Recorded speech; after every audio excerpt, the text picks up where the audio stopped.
Hi everyone. I wanted to come on today because I know a lot of people are having a rough time, and for some reason, or sometimes we don't know the reason. I woke up this morning just feeling melancholy, and that's not completely out of the normal for me. I tend to be able to do my morning breathing exercises, do a little meditation, read a little, and it tends to shake off. And this morning it just didn't. I just couldn't shake it off. I couldn't breathe it away, and sometimes we can't, especially in really complicated times, whether it's challenging or complicated for good reasons, because complications aren't always a negative. Sometimes it's just juggling a lot of good things, or a little of this and a little of that, but for whatever reason, I just couldn't shake it. And so what I usually do is cry. And that is a way to move the energy out of your body. It is when I probably write the most also, because as I'm moving through a feeling like that, and I use the word melancholy because I wasn't sad. I just had a heavy feeling when I woke up. And like I said, not out of the norm particularly, but I needed to call my mom to see if she wanted to go to the grocery store. I mean, it started as simple as that. And when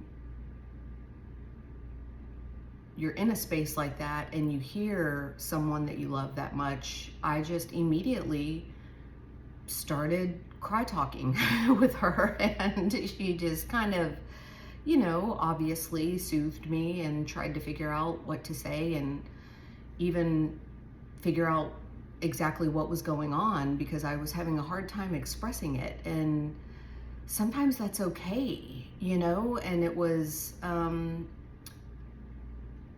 as I moved through the tears and kind of the words that were a little bit of word salad, a little bit of word vomit, and a little bit of purpose in it, I was able to really kind of fine tune and tune into what it was that I was feeling triggered about, or what was disappointing me, and had me feeling heavy. And I had the conversation with my mom. She was like, do you want to come over and get a hug? And because I'm a very tactile person. And I said, no, thank you for just listening to me and let me have this time to just kind of nonsensically cry to you, on you, And I said, it just moving that energy out. And then also, she had a story to share with me that was similar, and it was all based on expectation, and we really can't have expectations. And that's, I don't need to get into the details of it, but I really did kind of hone in on that. And she had her own story, and so we had a share, and I said, I actually feel better since, our conversation, as I teared up again. And she was like, well, you don't sound like you're okay yet. And I said, no, I really am. I'll hang up and I'm gonna do a reset. I'm gonna read again. I'm gonna do a meditation. I'm gonna take a shower and just kind of wash this energy off and try to restart the day. And then, and then one of my dearest friends that lives in the area that I'm, called or reached out and said, I'm kind of ready early. I was going to kind of watch her kids for part of the day. And she said, I'm ready early if you want to come over and just, visit. And boom, there it is. There's the universe conspiring I was like, yes, I definitely want to come visit. I woke up and just tears sprang to my eyes. I had a weird cry talk with my mom. Like, I don't know what's going on. I'm all emo and, and so she texted back and said, oh, well then, don't worry about it if you just want to take time and take space, because she knows that's usually what I need. And I said, no, actually, being in the same room with your heartbeat always makes me feel better. So I'll still come early. And Clover and I went there, and I started to feel better even just knowing I was gonna see her and be around her and her kids who I love and her partner, and so it was like, not every day am I able to use tools that I've learned from the past to move through feeling like that, but today was one of those days. So I feel like it was a good day, and it started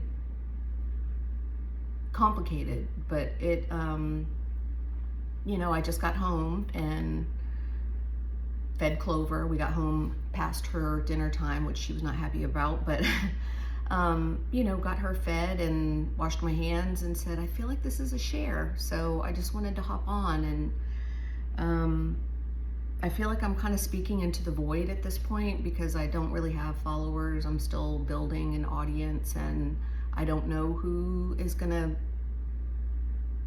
resonate with this or if it will resonate with anyone. And ultimately, if it reaches one person that it helps, that's okay. And I don't need a like, and I don't need a comment, and I don't need anything, but I hope that that one person finds this video if this resonates and feels familiar and reminds you that yes, you need to move the energy. Yes, it's okay to cry. Yes, it's okay to restart your day. Like, actually, physically, I went through the things that I had already gone through before that. And I mean, in a different way, but I did them all again. And showers are your friends.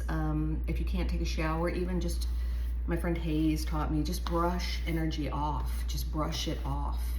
Sometimes can be as simple as it is. If you feel like, whether it's a conversation that sticks with you, a confrontation, an energy that you feel like has somehow come onto you that you do not want, or is not serving you, at any given point or on a day or whatever, just brush it off, take a shower, reset. You can start again, and you can start again. Like, if, I could be restarting again today at 5:15, and there's no right or wrong way to live this complicated life, and it's only continuing to get more and more complicated as relationships and community and connection begin to feel more and more far away. There's a distance, I feel like, that this whole lightning speed technology is creating. So if you're someone who is feeling a little run over by the speed of it all and the things in the world and the energy that's heavy, give yourself as many resets as you need on any given day, on any given week, on any given minute, and give yourself permission, move things. I write, journal, light a candle. I have an incense burning I lit the second I got home just to continue. I was feeling better, so I want to continue that. And sharing this right now actually is helping me continue the goodness on the other side of how this day started. And, I'll journal, I'll write, I'll surround myself with things that mean something to me. I have a pillow. Interesting, I know this is so, but this is a pillow, and this was my mama and papa's house in Metairie, Louisiana, and the fabric is from the curtains that hung in that house. And one of my aunts had these made, or made them, I can't remember, after they sold the house, after my papa passed away. And it's technically my mom's pillow, but I'm borrowing it, and I look at it and I will probably hold it sitting on the couch watching TV, and will keep it near me today. It's always in my computer chair at my back, and little things like that can also fuel your day or your journey or a challenge or a celebration, or, you know, just little things. I also have another pillow. It's interesting. This is here for a reason, these pillows, but and this is by my favorite artist. Her name is Kukula, and I've had this for years. It sits on my bed, and when I had the bad morning, I brought it out to the sofa with me this morning. So I just had her. I was like, I feel like I need all my things to help me through this day. I don't know what's going on, you know. I mean, I'm definitely a highly sensitive person, and like I said, I deal with kind of melancholy feelings often. I have dealt with depression for most of my adult life. I currently have a medication that I can take as needed for anxiety, so I took one of those. I mean, modern medicine, you know, sometimes breath work and body movement and phone calls and pillows and, you know, won't do it. And just give yourself permission to find the whatever it is that helps you to get through days that feel heavy or difficult on whatever level. You know, I consider myself lucky today that the feeling felt familiar, and I felt it the second that my eyes sprang open. And it was just sitting there. Like I knew that I was gonna cry today when I first woke up. And I know that sounds crazy, but that's okay. I absolutely love a good cry. Move the energy, get it out of your system, call someone, I mean, not that I was in that sort of situation, but call a helpline, call your grandma, your aunt, your cousin, your best friend, your mom, you know, or do whatever self-healing things, and, you know, and maybe that'll work for you that day too. You know, to think that there's a formula to get through every day that is a challenge is not the right way to approach getting through hard days. Not for me anyway. I mean, everyone is individual. So maybe some people have found a formula that works, and I couldn't be happier for you. But mine tends to ebb and flow and waver. You know, sometimes it's pillows. Sometimes it's a hot bath instead of a shower. Sometimes it's closing the blinds, pulling up the covers, and staying in bed for the day, you know. So yeah, anyway, I had a rough start to the day, but it had a strong finish, and I was moved to share. And I would have gone live with this conversation, but I don't have any subscribers yet, so I didn't know. And those disappear, I think, on YouTube. So that's why I'm just making a video, and I'm gonna post it and hope that the right person might find it. And if not, it makes me feel better to hope that I'm helping someone else. So that's it. And if you did watch this video, thank you for being here. I appreciate you. Have a great night.